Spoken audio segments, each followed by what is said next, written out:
In January 1994, World Championship Wrestling pulled off what seemed like an impossible win in their war against the WWF. They signed one of the sharpest, quickest, and most recognizable personalities in the business. He was a TV staple, a managerial genius, and a master at the commentary desk. His name was Bobby "The Brain" Heenan. His arrival in WCW was a spectacle, a clear signal that the tides of war were turning. It was supposed to be a new beginning, a celebrated fresh start. But what if it wasn't? What if behind the forced smiles, the fat contract, and the promise of an easier life, this huge move was actually a career death sentence? What if the second Bobby Heenan stepped into a WCW arena, his legendary career began a slow, agonizing, and public death? One so quiet, so insidious, that almost nobody noticed it was happening. This isn't just a story about a contract negotiation. This is the story of how a toxic workplace, corporate chaos, and one single, terrifying night broke one of wrestling's greatest icons right in front of our eyes. It's January 27, 1994, at Clash of the Champions. Mean Gene Okerlund is in the ring, beaming, ready to introduce WCW's newest, most prized acquisition. The crowd is buzzing. And then he appears. Dressed to the nines with that trademark smirk, Bobby "The Brain" Heenan walks down the aisle to a massive ovation. It was a game changer, a major coup that gave WCW instant credibility. But what nobody knew, what even Heenan himself couldn't have fully grasped, was that this triumphant entrance was the first step on a 6-year journey into professional oblivion. This is the story of the night his career began to die, and nobody even noticed. To understand the tragedy of Bobby Heenan's time in WCW, you first have to grasp the sheer, unfiltered genius of the man they'd just signed. Raymond Lewis Heenan wasn't just a manager, he was an institution. For almost 30 years before he landed in Atlanta, he had built a reputation as arguably the single greatest manager and one of the most entertaining performers in wrestling history. His journey started long before the bright lights of national TV in the regional territories, specifically the American Wrestling Association, or AWA. This is where he perfected the blueprint for the modern heel manager. He wasn't just a guy in a suit, he was a heat-seeking missile. He managed the legendary Nick Bockwinkel, guiding him to the AWA World Heavyweight Championship. He put together the Heenan family, a revolving door of villains so dominant that he simultaneously managed the AWA's singles and tag team world champions. Heenan didn't just walk his guys to the ring, he elevated them. He gave them credibility and drew so much hatred from the crowd that his clients became instant superstars. Then, in 1984, he jumped to the World Wrestling Federation, and the legend of The Brain exploded. It was the rock and wrestling era, and Heenan was the master architect of antagonism. The names he guided read like a Hall of Fame induction list. King Kong Bundy, Ravishing Rick Rude, Mr. Perfect Kurt Hennig, and Harley Race.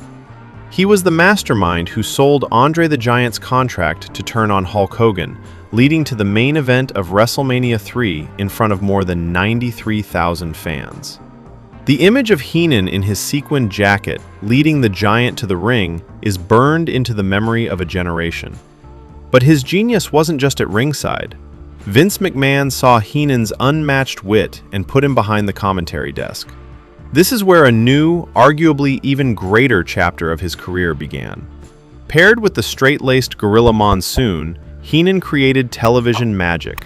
Their chemistry is legendary, a broadcast duo that has never been equaled. Monsoon was the voice of reason.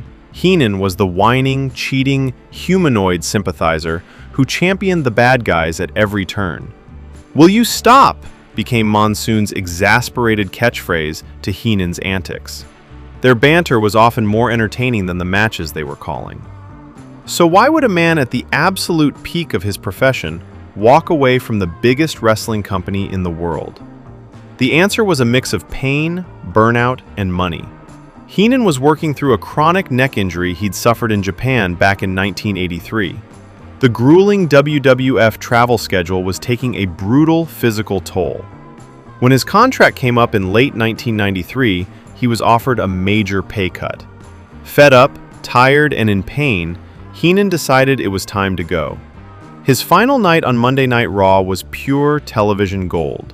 In a hilarious and symbolic farewell, his best friend Gorilla Monsoon literally dragged him out of the building and tossed him onto the street. It was an exit only the brain could have pulled off, leaving the company on his own terms. He planned to retire, heal up, and spend time with his family, but the phone was about to ring. Bobby Heenan wasn't looking for a job. He was looking for a break. After decades on the road, his plan was simple. Go home, be with his wife and daughter, and live a life free from airports and arenas. And then Eric Bischoff called. World Championship Wrestling, the perennial runner-up, saw an opportunity. They didn't just want a new commentator, they wanted a symbol. They wanted Bobby Heenan. The offer was perfectly designed to exploit every reason Heenan had for leaving the WWF. Where the WWF demanded a non-stop travel schedule, WCW offered a lighter workload, often just 1 day a week. Where the WWF's financial issues led to a pay cut, WCW offered him the same money for a fraction of the work. And most importantly, WCW offered something almost unheard of in wrestling at the time: comprehensive health insurance. For a man with a chronic neck injury, this was a game changer. There was a personal angle too. Heenan's daughter was attending college at the University of Alabama. WCW was based in Atlanta, a short drive away. The job wouldn't just be less demanding, it would let him be closer to his family. It seemed too good to be true, a perfect way to wind down his career while staying involved in the business he loved. For WCW, signing Heenan was a massive victory. Along with his friend Mean Gene Okerlund, Heenan's arrival gave the company a jolt of credibility. These weren't just any names, they were WWF mainstays. Their presence sent a clear message to fans. Something is happening in WCW. If one of the most respected minds in the industry thought WCW was the place to be, maybe it was.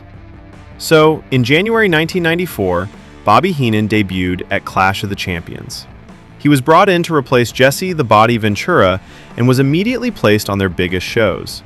It seemed like a match made in heaven. WCW got the star power they craved, and Bobby Heenan got a lighter schedule, a big paycheck, health insurance, and more time with his family. But this paradise was a mirage. The foundation was rotten, and the dream job was about to become a 6-year nightmare that he would later call the worst 6 years of my life. For a while, things seemed to work. Heenan brought his signature style to the WCW broadcast booth. But under the surface, the cracks were already showing. The corporate culture at WCW was a world away from the WWF. Heenan described the atmosphere as a city of the living dead, totally lacking the camaraderie he was used to. He found it impossible to connect with his commentary partners, especially Tony Schiavone, with whom he had a famously frosty relationship. Heenan's style was built on chemistry and timing. With Gorilla Monsoon, he had a dance partner. With Schiavone, he had a wall. Schiavone wanted to call a wrestling match. Heenan wanted to entertain. The two styles clashed, creating an on-air tension that felt less like a performance and more like genuine dislike. Heenan felt his genius being suffocated. In the WWF, he was encouraged to be the brain. In WCW, he was told to tone it down. The creative freedom he thrived on was gone. He later admitted that because of the uninspiring product, he simply stopped caring and started mailing it in. And then came the night that ripped away the facade and exposed the terrifying reality of his job. The date was January 23, 1996. The event was Clash of the Champions 32. In the ring, Eddie Guerrero was facing Brian Pillman, whose loose cannon gimmick was built on terrifying unpredictability. Pillman was intentionally making everyone, fans, executives, and even his own colleagues, question if he was truly unhinged. Early in the match, Pillman abruptly rolled out of the ring and wandered over to the announce table where Heenan, Eric Bischoff, and Steve McMichael were calling the action. What happened next took less than 5 seconds, but it would haunt Heenan for the rest of his career.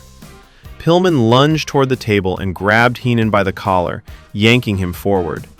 To anyone watching, it might have looked like a standard wrestling spot, but for Bobby Heenan, it was a moment of pure terror. Pillman hadn't just grabbed a commentator, he had grabbed a man with a surgically repaired neck who lived in constant fear of paralysis. Heenan had a strict no-contact clause in his contract for this very reason. Watching on a monitor and unable to see who was behind him, Heenan thought he was being attacked by a fan. His professionalism, his character, his decades of training, it all disappeared, replaced by a primal, panicked response. Live on the air, to a national television audience, Bobby Heenan's voice cracked as he unleashed a panicked, expletive-laced outburst. There was a moment of dead air. Heenan, visibly shaken, his face a mask of fear and rage, stormed away from the announce position. The carefully constructed world of wrestling had been shattered. This wasn't a performance, this was real. Heenan eventually returned and apologized for his language, but the damage was done. For the rest of the broadcast and for the rest of his time in WCW, he was a different man. He became hyper-vigilant. As Eric Bischoff later recalled, anytime a wrestler came near the announce desk, Heenan would immediately grab his jacket, ready to run.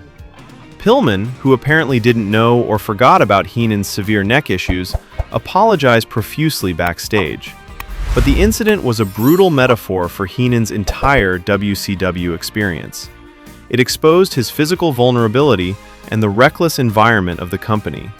His real fear, his genuine trauma, was just seen as good television. The incident revealed the ugly truth. In WCW, Bobby Heenan wasn't a respected legend. He was just another prop. That night, something inside him broke. The joy was gone, replaced by fear, and his career wasn't just declining, it was being actively killed. The Brian Pillman incident wasn't the beginning of the end, but rather the most glaring symptom of a disease that had already taken hold. In the aftermath, the quiet erosion of Bobby Heenan's career sped up. There was no dramatic firing, just a death by 1,000 cuts, a gradual slide into irrelevance that happened in plain sight. His commentary with Tony Schiavone, already strained, completely fell apart. On air, they sounded like two men who couldn't stand each other, with Schiavone often shutting down Heenan's humor with a dismissive tone.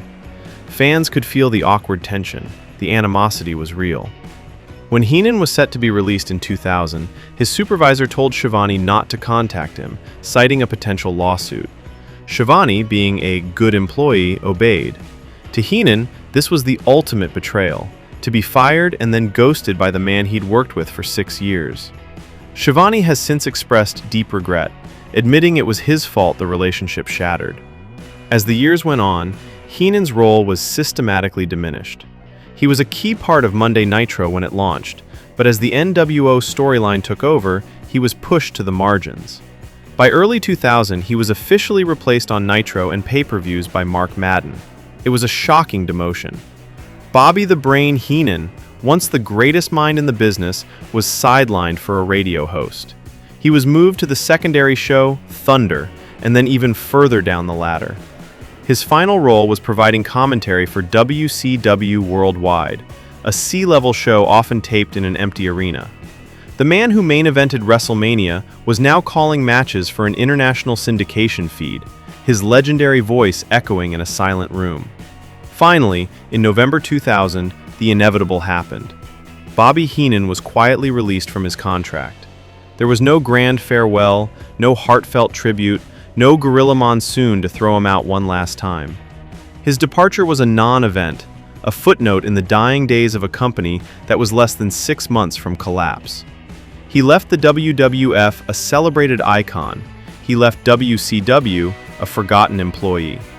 Nobody noticed because the company had spent 6 years teaching the audience that he no longer mattered. After his unceremonious release from WCW in November 2000, Bobby Heenan was a free man, but that freedom came at a cost. The 6 years in what he called a poorly, very poorly run company had taken their toll. His passion for the business was gone, replaced by a bitterness born from years of creative frustration.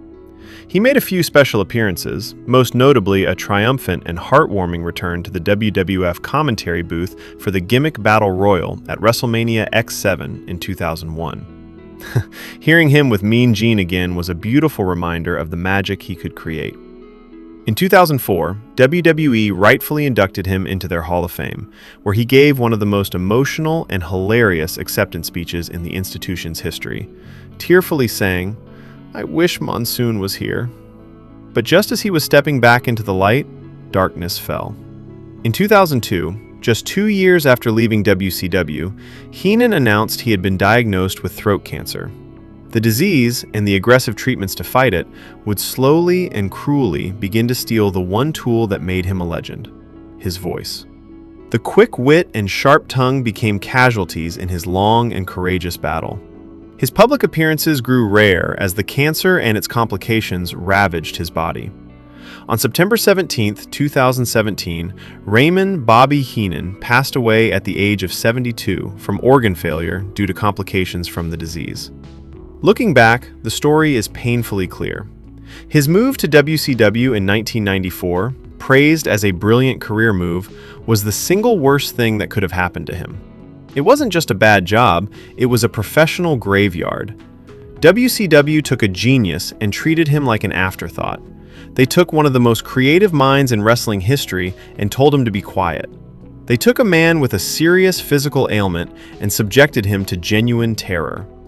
The ultimate tragedy of Bobby Heenan's career isn't just that he declined, but that he declined in silence.